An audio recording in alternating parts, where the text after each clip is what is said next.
This program was recorded with a live audience. Please forgive the occasional sound fluctuations.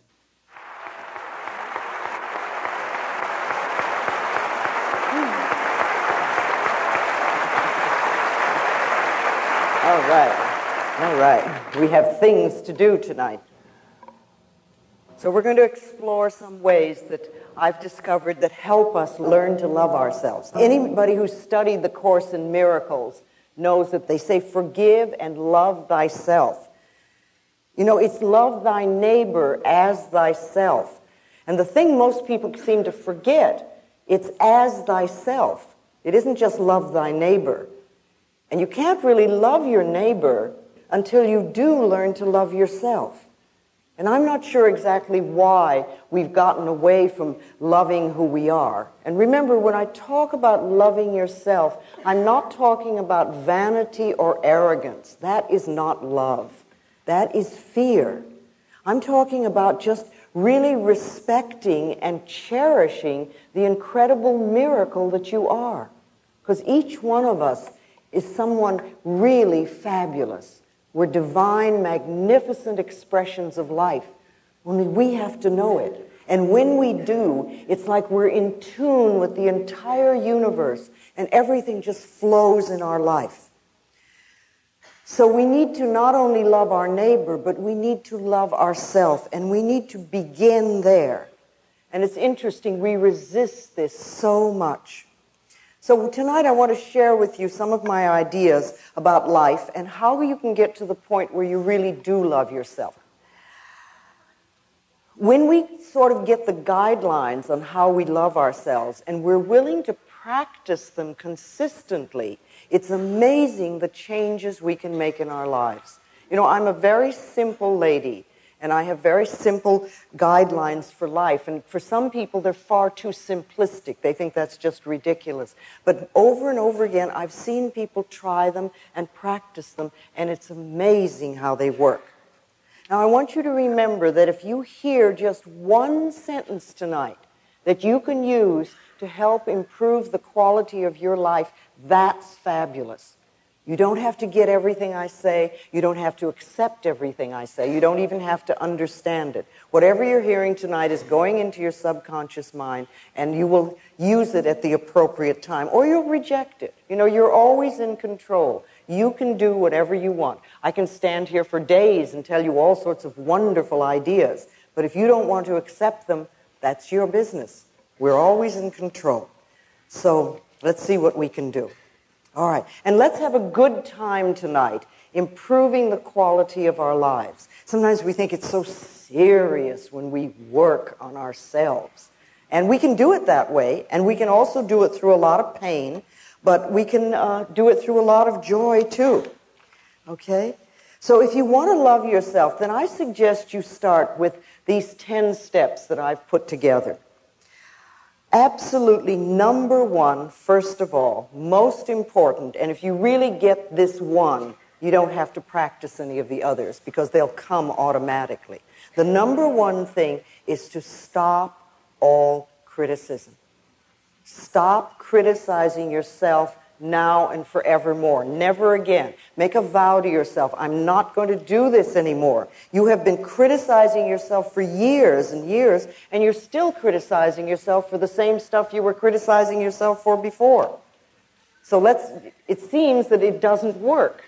So why don't we try another tactic? Let's come from a place of being okay as you are, and you can make changes. I remember what a revelation it was to me when I discovered that I could make changes in my life without being a bad person. I didn't have to be bad and then change. I could be okay and just change. Criticism never changes a thing. So refuse to criticize yourself and accept yourself exactly as you are. Remember, everybody changes. Everybody. But when you criticize yourself, your changes automatically become negative. You get into negative changes. And when you approve of yourself, it's amazing how your changes are positive. Our ability to change and adapt and flow with the process of life is our healing power. That's our healing power.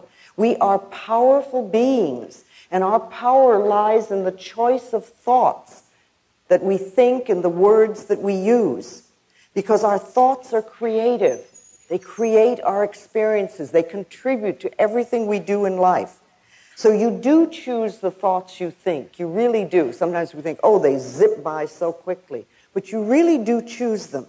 So choose thoughts that are nurturing to you. Choose thoughts that are uplifting, that are supporting of you.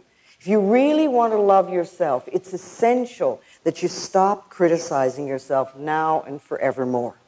Absolutely. And you can do it. You can do it. Just make a vow that that's what you'd like to do.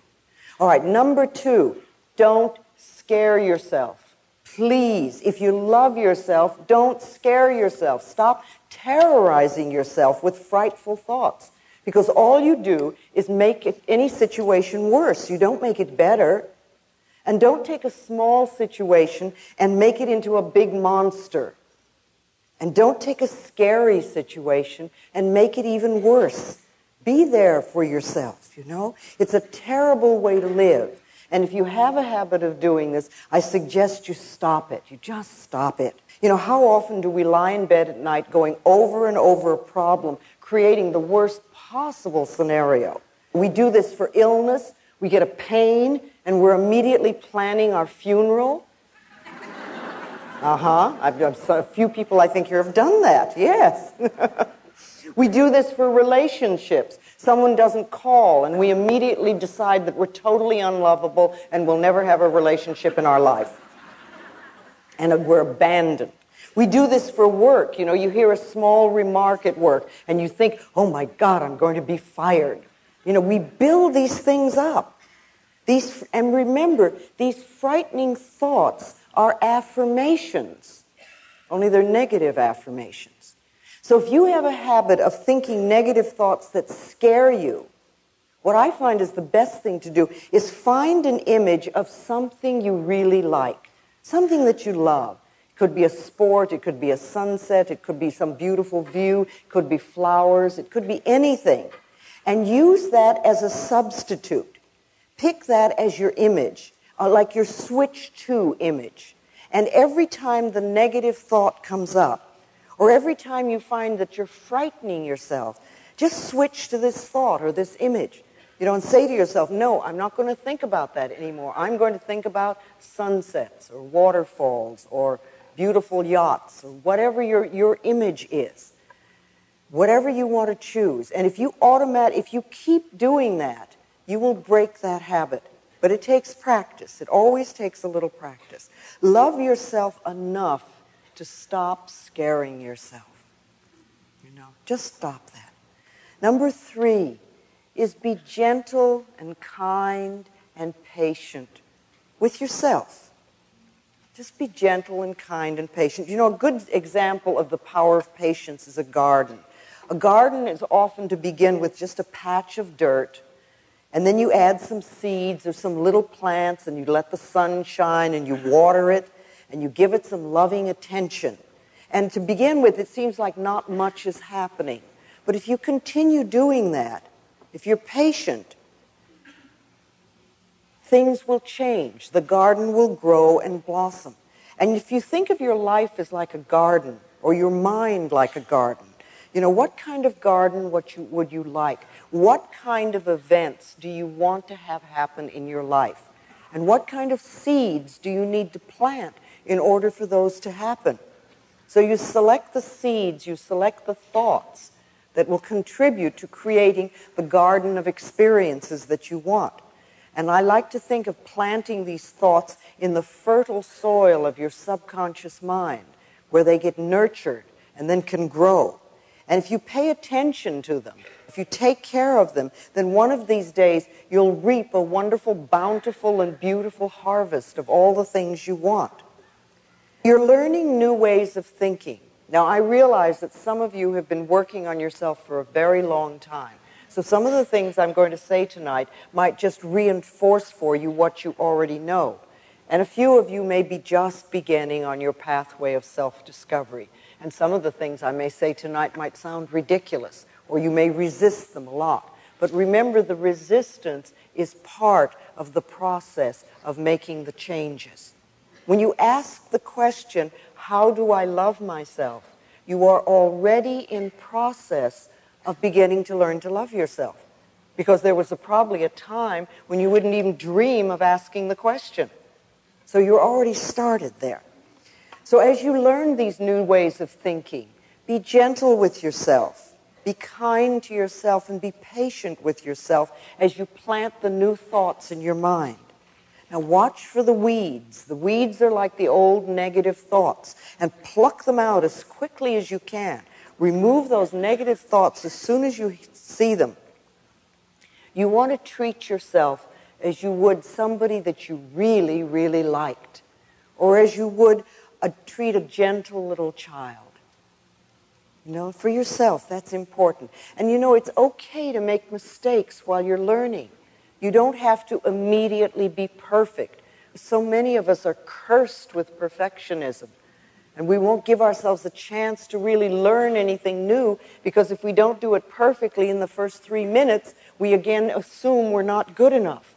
But anything you're going to learn is going to take time. And when you first begin doing something new, it never feels right. You know, just for a moment, do this. I want you to clasp your hands. Now, there's no right or wrong way to do this, but just clasp your hands, and I'd like you to notice which thumb is on top. Okay? Unclasp your hands and reclasp them with the other thumb on top. How does that feel?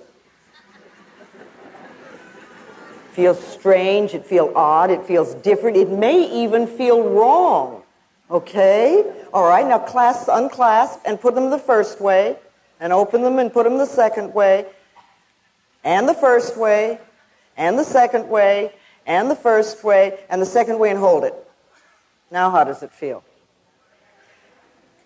Not so bad. Not so wrong. We're getting a little used to it. Maybe we could even learn to do it both ways. Well, you know, it's the same thing with anything you learn. The first time you try it, it feels wrong. It feels strange. It feels different. And we immediately have a tendency to judge it. But if we just practice a little bit, it can become normal and natural. So when you're beginning to do your affirmations or change your way of thinking, just know all you need is a little bit of practice. A little bit of practice, that's all. You're not going to do everything in one day. You're not going to love yourself totally in one day. But if you can love yourself just this much more every day than you did before, like a quarter of an inch, and every day you do a little bit more and a little bit more and a little bit more and a little bit more, do you realize in 2 or 3 months you could love yourself this much? And all you did was this much every day, just a tiny bit. It's amazing. It takes just a little bit more love every day. You know, you can get up in the morning and say, I really want to love you more today than I did yesterday. And if you make that statement, the universe will hear you and find out ways to do that. Okay, number 4, be kind to your mind. Be kind to your mind. You know, self-hatred is really only hating thoughts you have about yourself. That's all it is. And you don't want to hate yourself for having thoughts. You gently want to change those thoughts. Change your thinking. You know, you are worth loving. All of us are. We do not have to earn love. In spite of the way some of us were raised as children, really, you don't have to earn love. You see, you don't have to earn the right to breathe. You have the right to breathe freely and fully because you exist. And you have the right to be loved because you exist. That's all you have to do. We are lovable because we exist. And we have to know that and make it true for ourselves. Speaking of thoughts, I talk a lot about affirmations. And we must remember that every thought we think and every word we speak is an affirmation. And far too often, They are negative, and we're not aware that the words and the thoughts these words and thoughts are shaping our future and our experiences. But when we talk about doing affirmations, we're talking about creating positive statements to create something wonderful and new in your life or to eliminate something for your life. So doing affirmations is one of the best ways to be kind to your mind, because you create definite positive statements that build you up instead of beat you up. See, if you can think of your thoughts as building you up rather than beating you up. And so many of us, I know I certainly did, had a habit of beating myself up with my own thoughts. Thinking well of yourself is an act of kindness that pays enormous dividends, enormous dividends. You can also learn the difference between responsibility and blame. Don't get into this, oh, I'm having this negative experience, therefore I must be a bad person routine. That's a terrible thing to do. Responsibility is making a conscious choice of how you will respond to a situation or to an idea. What sort of thoughts will you choose? You have an experience. Okay, how can you learn from this experience? Or what can you learn from this experience? You know, Dr. Bernie Siegel says in his new book, Peace, Love, and Healing, that people who have so-called terminal illnesses and defy the statistical odds against them all share something. They have an acceptance of responsibility for decisions affecting their lives. They don't blame themselves, but they do accept responsibility. See, blame is making yourself wrong for having certain thoughts or for having certain experiences. But blame creates guilt. And guilt always seeks punishment, and punishment creates pain. So being kind to yourself means stopping all blame, all guilt, all punishment, and all pain. Respond to yourself and to life in a loving way. Now, another kindness you can give to yourself is to relax.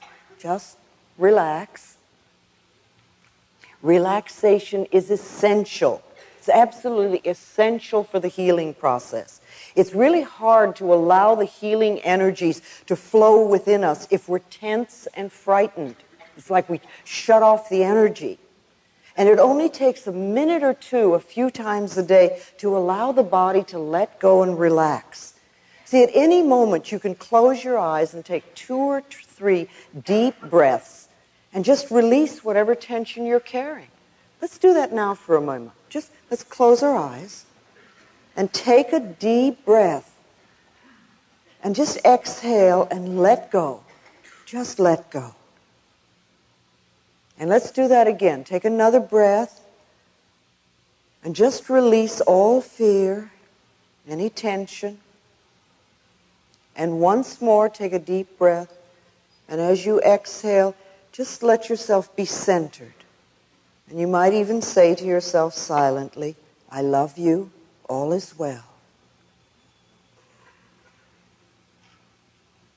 And then just notice how much easier your body is for the moment. That didn't take 2 minutes.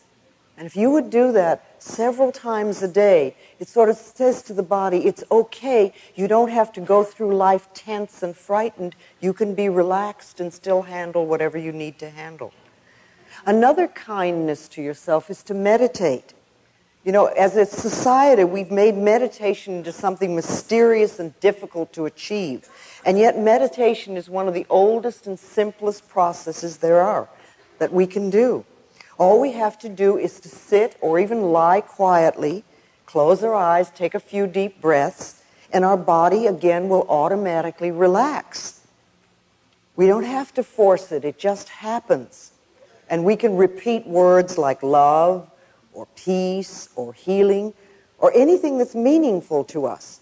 We could even say, I love myself, or I forgive and I am forgiven, or I'm willing to learn. And then just sit there quietly, and your answers may come immediately, or in a day or two, or whenever. The thing I do most of the time is just say, what is it I need to know? And then I just wait. And what I need to know is revealed to me. You know, you don't have to be rushed. Just allow things to happen. Remember, it's the nature of your mind to think. You're never going to stop your mind from thinking. Some people think that if they meditate, they have to stop their mind from thinking. But you can slow down those dashing thoughts. You just allow them to flow through. And you might, if you're meditating, just notice and sort of say, oh, that's a fear thought. Or there goes anger. Well, that's a disaster. That's an abandonment thought. You see, if you don't give them importance, then they pass through like a soft cloud on a summer day. And you just watch them go. You cannot meditate incorrectly. Any way you first attempt it is going to be right for you. If you begin anywhere and you allow it to become a habit. You see, we all have tremendous wisdom within us.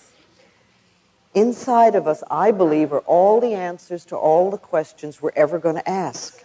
And unfortunately, most of the time, we're so busy running around creating the soap opera and drama that we call our lives that we forget to quiet down long enough to listen to us.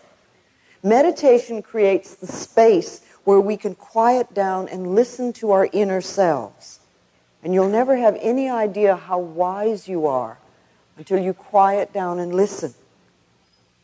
You can take care of yourself. You do have the answers for yourself. Become connected with yourself through sitting quietly, through meditation. You know, you can think of meditation as focusing on your inner voice. It's like you're focusing and listening. Visualizations are also very important. You create a clear mental picture or an image that enhances your positive affirmations. When I had cancer, I used to visualize cool, clear water flowing through my body and washing out the diseased cells, and my body responding and become very strong and healthy. Now, I know some people like to use visualizations of fighting their cells. They like to fight the disease cells. I personally don't feel good about creating a war in my body. And I think it's better to use an image that dissolves, like the sun could melt, or a magician could transform, or you could use some form of love to make the positive change. But when you're using visualizations, make them positive, some picture that works for you. And everyone can visualize. Everyone. You're describing your home, having a sexual fantasy. You know, people who think that there's no connection between mind and body have obviously never had a sexual fantasy.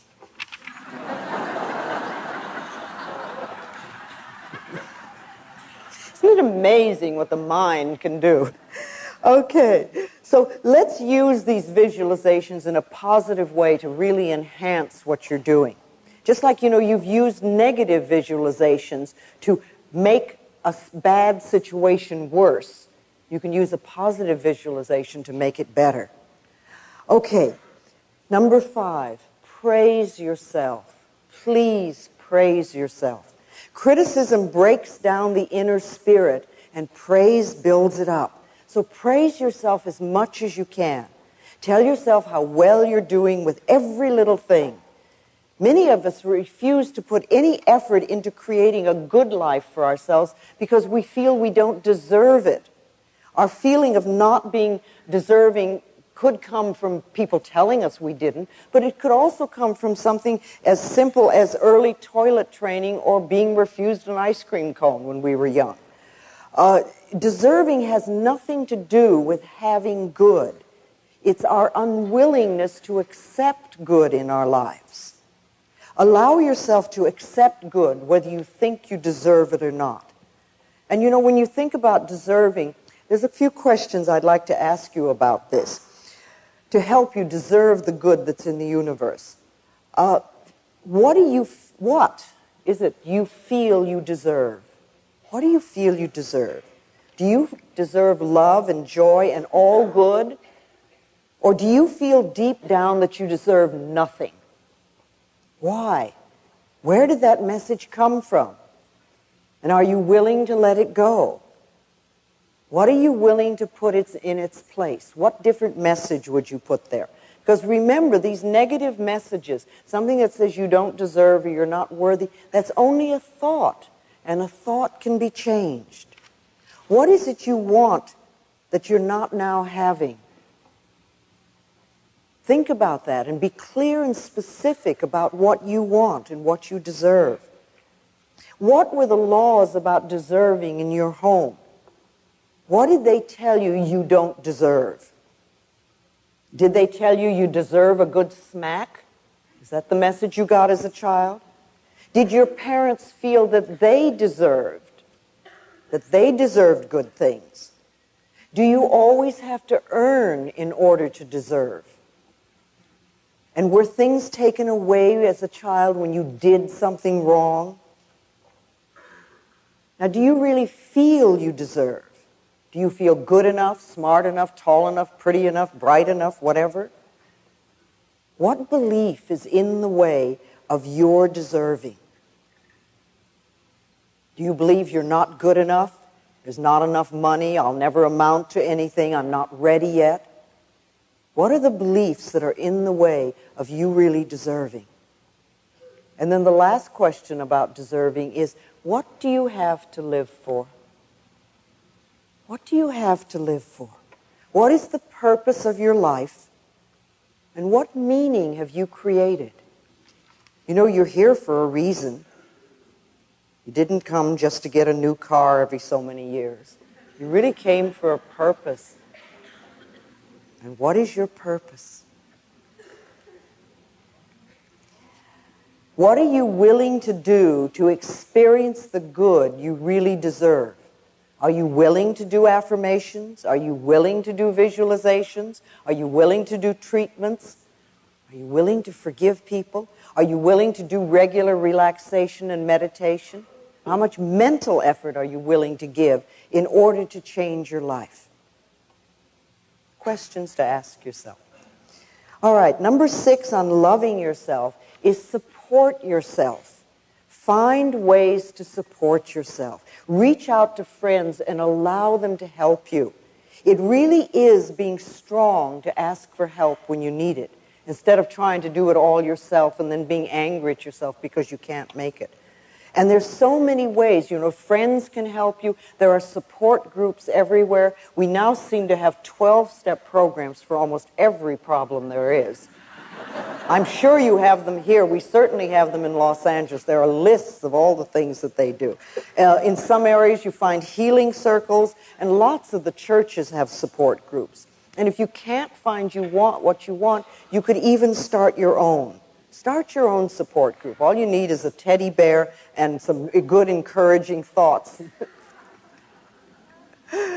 How do you start a support group? You know, some people think that's so scary. They'd like to have them, but they don't know what to do about it. Well, you know, you can just gather 2 or 3 friends that have the same issues that you have and follow a few guidelines. If you do it with love in your heart, your little group will grow. It's amazing. People will be attracted like a magnet. And don't worry, if you have a little group and it starts to grow, don't worry about where you're going to meet, because the universe will always find a space. Okay. Number 7 on loving yourself. Be loving to your negatives. Be loving to your negatives. You created every single negative pattern, every negative habit, everything you have in your life to fulfill a need. And they worked. See, everybody's made negative choices in the past. We all have. However, nobody is stuck with them. The good news is that you always have choice. You can choose again. And you can always choose to let go of the old pattern, and you can choose a different and more supportive and nourishing thought. Letting go of the old negative pattern with love allows you to move into the new positive patterns with ease. It makes it so much easier. But punishing yourself, you know, with thoughts like, I hate my job, I hate this illness, or I hate this relationship, or whatever, keeps you tied to what you hate, and it doesn't allow anything new and different to come into your life. See, if you run around saying, I hate my job, then the universe gets this message, oh, hates job. So if you get a new job, I guarantee you, you'll hate your job very shortly, because that's the message that you've put out. You want to release with love. Release whatever's in your life that you're not happy with now with love, and allow then the new stuff to come in. It really does. When you love yourself and you find yourself in the midst of a negative situation, you can say something to yourself like, I'm willing to release the pattern in my consciousness that contributed to this condition. And then you can say a positive affirmation, like I really deserve only good in my life. I allow the healing powers and the healing energies of the universe to flow through me, really changing my life for the better. Our thoughts and our words are very powerful. And remember, no matter what's going on in your life, no matter what negative situation you have right now, you are never wrong. You're never wrong. You're always doing the best you can until you find a better way to handle situations. I love what Dr. John Harrison says in his book, Love Your Disease. He says, it's essential that the patient is congratulated on having worked out a way to get their needs met in as safe a way as possible for them. The patient is never condemned for having multiple operations or illnesses. In fact, quite the opposite, they are congratulated. We have to understand that whatever we have in our life, we have contributed to it because it's our way of handling situations. And to be angry at ourselves because such and such is going on doesn't make any changes. It doesn't make positive changes. What we have to do is fulfill those needs in a much more positive way. And that's what we want to concentrate on. Okay, humor is another powerful releasing tool when it comes to holding on to negatives too long. Sometimes we work so hard on ourselves that we forget to lighten up. Laughter's healing. Norman Cousins, healed himself of illness by watching the Three Stooges films and laughing himself into wellness. He wrote a whole book on it. Okay, number 8 on how to love yourself. Take care of your body. It's the house you live in. When you're born, you move into this house, and when you leave the planet, you move out of it. So love the house that you live in and take care of it. You can find exercise that you enjoy, something that's fun to do. And then watch what you put into your body. Drug abuse is so prevalent on the planet, and it's become one of the most popular methods of escape. If you're into drugs, it doesn't mean that you're a bad person. It just means that you haven't found a more positive way of fulfilling your needs.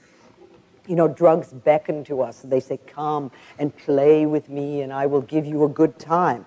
And it's true, for a little bit, they do. You feel wonderful. But what happens is that they alter our reality. And what isn't evident at first is the terrible price that we have to pay. After taking them for a while, the whole health deteriorates rapidly and you feel terrible all the time. And in addition, you have a negative addiction. And then, people do all sorts of things with that. Drugs lower our immune systems to very dangerous levels. And on one level, you think, well, why would we even consider taking them? Peer pressure may get us to try drugs once. But continued use is another story.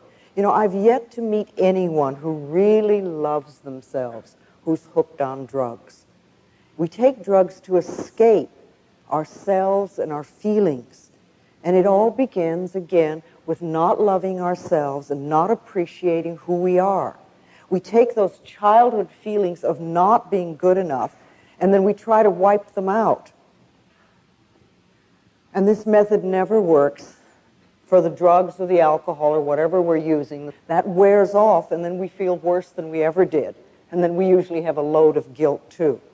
So we want to know that it's safe for us to feel our feelings. That's okay. Part of loving ourselves is feeling our feelings and acknowledging them. They pass through. They don't stay. Food. We use food. Food really is a fuel for our bodies to help create new cells and to give us good energy. And even though some of us may know the basics of good nutrition, we still often use diet and food to punish ourselves. It's another way. We stuff ourselves or stuff our feelings. We create obesity, we create health crises in our lives. We've become a nation of junk food addicts, unfortunately. It's like we've allowed the big food processors and their advertising to influence our eating habits. And doctors, of course, are not even taught about nutrition. If a doctor wants to learn about nutrition, it's almost like an extracurriculum subject they have to take. So they're not going to know a lot about nutrition.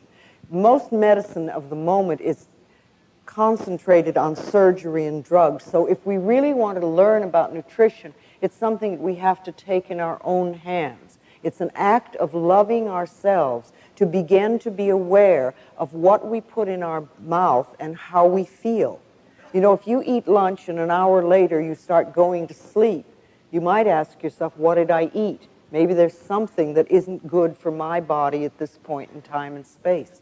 So start noticing what gives you good energy and what doesn't, what tears you down. So we can either do that by trial and error ourselves, or you can find a good nutritionist to go to who knows some of these answers and can really help. And then there are lots of other good alternative therapies that we can explore to see if they're right for us. Because remember, every body is different from every other body. I mean, you can look around and see that. So no one thing is going to be good for everybody.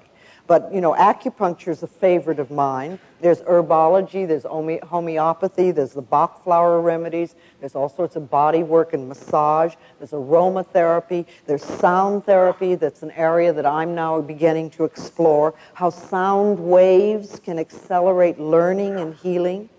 You know, we're in a time right now where the new technologies that we're learning are beginning to combine with ancient healing methods. And I see the possibilities as absolutely enormously, just endless, endless. I think between now and the end of the century, we're going to learn so much. So taking good care of our bodies is an act of loving ourselves. And then there is mirror work, one that I love so much. I have seen so many people change their lives by merely looking in the mirror and saying, I love you. I really, really love you. You know, at first it may seem untrue or even weird, and it can bring up sadness or anger or fear. But if we continue to do this simple affirmation every time we're in front of a mirror, our inner energy begins to shift. Letting go of destructive thoughts and behaviors and accepting ourselves as naturally lovable becomes so much easier. There are several ways you can practice mirror work. I like first thing in the morning, just looking in the mirror and saying, I love you. What can I do for you today to make you happy? How can I make you happy today? Do you ever ask yourself that? Especially first thing in the morning? And then listen to what you hear. And start following through. You may not get any messages to begin with because you may be so used to beating yourself up that you don't know how to respond to a kind, loving thought. But listen and follow through and begin to learn to trust yourself. If something unpleasant happens, immediately run to the mirror and say, I love you. I love you anyway. Because you want to realize that events come and go, but the love that you have for yourself is constant, and it's the most important thing in your life. Not the experience of the moment, but the fact that you love yourself. If something wonderful happens, run to the mirror and say, thank you, thank you, thank you. Acknowledge yourself for having created that wonderful thing. You can do forgiveness work in the mirror. Look into your own eyes and say, I forgive you. I forgive you for holding on to old patterns for too long. I forgive you for not loving yourself. I forgive you for whatever. You know, we're so hard on ourselves. We're so judgmental and so critical. We beat ourselves up for every little mistake, no matter how small. Every one of us can use forgiveness on a daily basis. Sometimes I look in the mirror and I say, I am forgiven. I forgive you and I am forgiven. I forgive and I am forgiven. Know that it works both ways. You can talk to other people in the mirror. Tell people things in the mirror you'd be afraid to say in person. You know, you can clean up old issues. You can forgive them. You can ask for love and approval.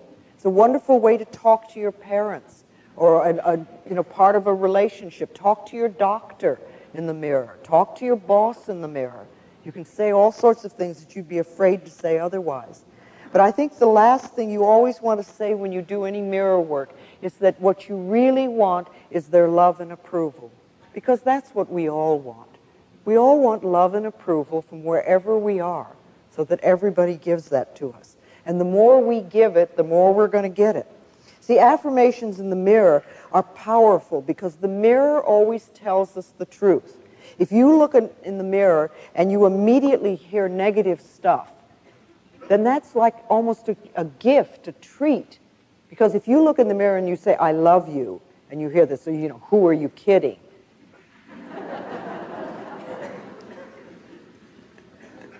Can't be true. Then all you know is that is just an old negative thought that's passing through. And what I like to say lots of times is, thank you for sharing. Thank you for sharing.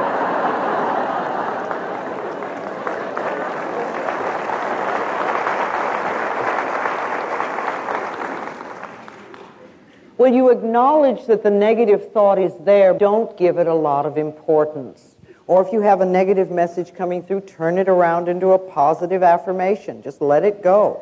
And at least once a day, look in your eyes and say, I love you. I really, really love you. I love you. And as for loving yourself, do it now. Don't wait till you get well, or you lose the weight, or you get the new job or the newer relationship. Do it now and do the best you can. You see, if you're dissatisfied with yourself now, and you think, oh, well, I will love myself when I get the new job, or I lose the weight, or I have a new relationship, believe me, you'll lose the weight, you'll get the new job, you'll have the new relationship, and you'll still be dissatisfied with yourself. Because the dissatisfaction with yourself is a habit pattern. If you can be satisfied with yourself now, if you can love and approve of yourself now, then when the good comes into your life, when the new things come in, you'll really be able to enjoy it. You'll really have a wonderful time. So don't wait. The most important thing is just be willing. Just be willing. I'm ready now to love myself. I'm ready to let my life change, and I'm willing. You may not know how to. It may seem sort of scary practicing all these things. If that's too much, then just start with, I'm willing to learn to love myself. I'm willing to learn to love myself.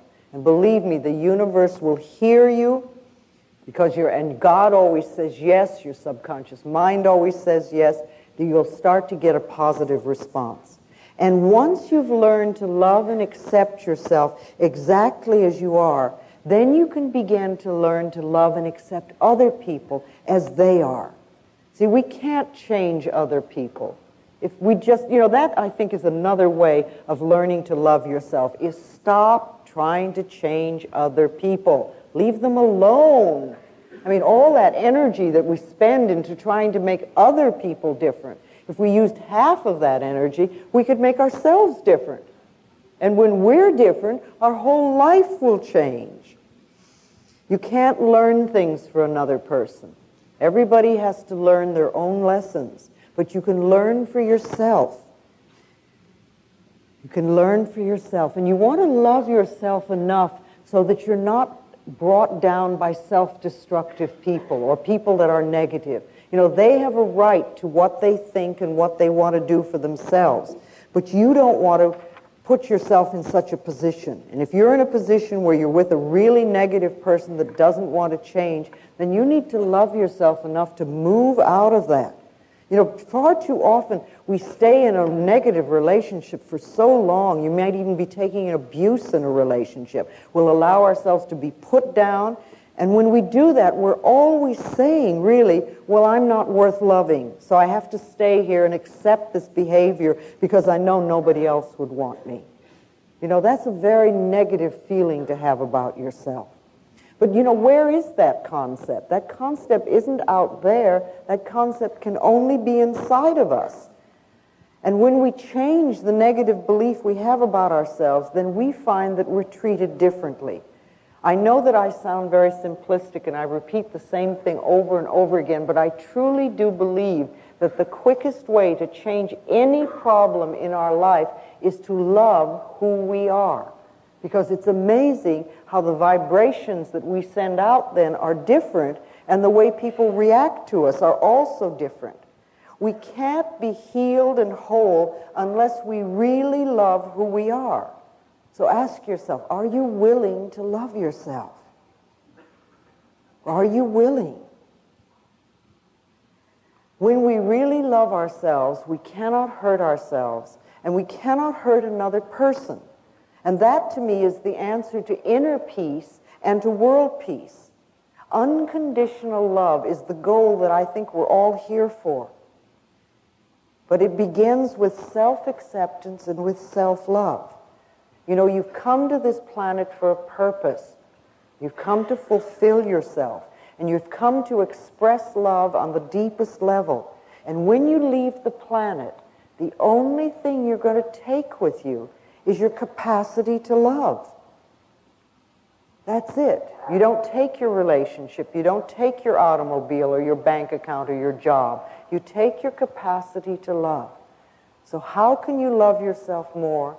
And how can you give more love to the planet, to the world? Over a period of time, using the principles and ideas that I've learned, I've created for myself a set of beliefs. These are what I call my basic beliefs. And my beliefs, and they work very well for me. They're simple, and yet they seem to cover all the areas of my life, and I just want to share them with you. First of all, I believe that I am always safe. Wherever I go, wherever I am always safe. This is one of my beliefs. The universe takes care of me, and I'm led and guided every moment. I also know that everything I need to know is revealed to me. I don't have to struggle. Knowledge comes to me, whatever I need to know. I hear what I need to hear. And if I'm supposed to know something, it's revealed to me. I don't have to read newspapers. I don't have to listen to the news on television or on the radio. I don't have to fill myself with that garbage. If I'm meant to know something, it will come to me. I always know. I also know that everything I need comes to me in the perfect time-space sequence. And again, I release the struggle of trying to make things happen. I speak my word for what I believe, and then I let it go. I've placed my order in what I like to think of as the cosmic kitchen. And the big chefs are working on it. Well, it's true. When you do your affirmations and things, we often do them, and then we try to struggle to make them happen. But, if you go to a restaurant, and the waiter or the waitress takes your order and goes off to the kitchen, you don't run after them into the kitchen to see what's happening. You assume that it's being taken care of. And you can do the same thing, You do an affirmation for something and you want, and you say, okay, that's taken care of. Every time you think of it, you know it's taken care of it. So I deal with what's in front of me, and I know that what is right for me will come to me in the perfect time-space sequence. And so much good comes into my life. Some of it I ask for, and some of it, and much of it I haven't even thought of. When you love yourself, it's amazing what comes into your life. Okay, I also believe that life is a joy and filled with love. And as I choose to believe this, it becomes true for me. I awaken in the morning with joy in my heart, and I find it almost everywhere I turn. See, the heart's job is to lovingly pump joy throughout our bodies. And all we have to do is get our negative thoughts out of the way and allow this to happen. What we give out comes back to us. So what you're believing is going to come back to you as true. Okay, I also believe I am loving and I am loved. And I operate from the loving space of the heart as much as I can. Now, this is a lesson for all of us, and we're not there all the time. Every time I find myself off track, I try to bring myself back, because by giving out love, of course, it comes back to me multiplied. And there's so much love in my life these days. It's just incredible. I could never have imagined it. Never. Okay, I also know that I prosper wherever I turn. See, I've never gone for the money. I've always asked myself, how can I help? And I know that the quickest way to increase our income is the mental work that we do. The beliefs we choose to accept either attract or repel money and other forms of prosperity. My income is constantly increasing is another affirmation I've chosen to accept and believe. My income is constantly increasing, because that means wherever you start, it can always grow. So I prosper wherever I turn, and my income is constantly increasing. I also know and believe that I am willing to grow and to change. See, I don't believe that I know everything. I don't think I'm on some plateau and I know it all. I know that there's so much more to learn. I'm well aware of that. And I'm open and receptive to new ideas and to new knowledge and to new insight. And I allow them to come in. And when I find something new, I'm willing to shift what's inside of me. And I do that periodically. I'm so different than I was 20 years ago. My goodness. I'm willing to look at myself. See, I know that I can become more of who I am. I don't believe that we become better people, because that always implies that you're not good enough. But I think we can become more of who we are. See, growing and changing is wonderful. I'm willing to let go of whatever doesn't work for me anymore. And I know that growing and changing are just aspects of life. And the other thing I know for myself is that all is well in my world. See, if I know that all is well in my world, then it doesn't much matter which direction my life turns in, because it'll always be good. So I trust life to take me where I'm supposed to go, and that everything will always be for my highest good. And these beliefs work for me. Now, what kind of beliefs would you like to live by? See, create a set of beliefs that you would like to live by, and then start affirming them and know that they're true for you. They'll help you carry you where you want to go. That is part of loving yourself, creating a set of guidelines that work for you. So you want to love yourself, you want to love other people, you want to release your negative patterns and negative thoughts. Practice unconditional love as much as you possibly can, because it'll change your own life enormously. Do everything you can to be happy and to bring joy into your life. All right. What I want to do now is bring Jerry Florence out, and we're going to do a meditation. Dr. Jeffrey Thompson of Solana Beach, California, is a pioneer in the use of sound frequency for healing. And he recorded my voice and has electronically processed it. And Jerry Florence is going to play that sound as part of tonight's meditation. So you're going to hear my voice in a very different way.